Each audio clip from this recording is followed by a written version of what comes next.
A critica e ca și ispita. Ispita nu-i păcat, ispita e cea care îți aduce în viață păcatele.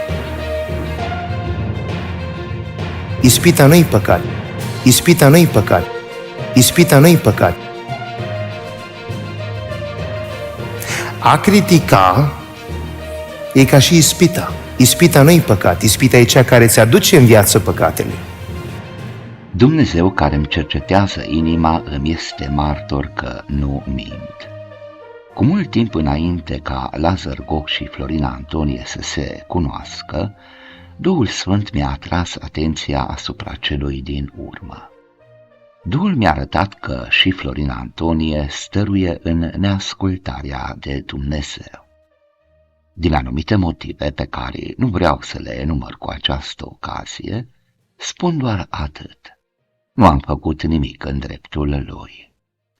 Cu ocazia primei conferințe de la Vocea Creștinilor, asociație înființată de Ciprian Luca, care a avut loc în luna februarie anul curent, 2023, Florina Antonie a făcut afirmația: ispita nu-i păcat. Dacă afirmația făcută este adevărată, atunci nici șarpele din grădina Edenului nu a păcătuit când a ispitit pe Eva. Tot așa porunca să nu ispitești pe Domnul Dumnezeul tău nu este întemeiată.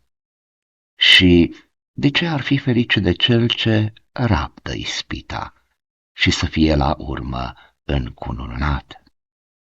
Asemenea afirmații izvorâte dintr-o înțelepciune firească nu au alt scop decât slava omenească. Slavă omenească urmărită prin evitarea criticii, duhovnicește vorbind al mustrării. Tot el, Florin Antonie, a spus: Iubiții mei, ca să critici pe cineva, repet, ca să critici pe cineva, trebuie să fii de exact aceeași valoare sau mai sus decât el, academic, științific și ca și nivel de cunoștință în domeniul respectiv.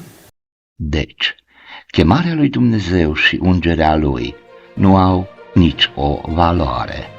Și, Doamne Iisuse, vai de Pavel și de mine, care am învățat de la el, ca să propovăduiesc cuvântul, să stărui asupra lui la timp și ne la timp, mustrând, certând și îndemnând cu toată blândețea și învățătura. A critica e ca și ispita. Ispita nu-i păcat, ispita e cea care îți aduce în viață păcatele.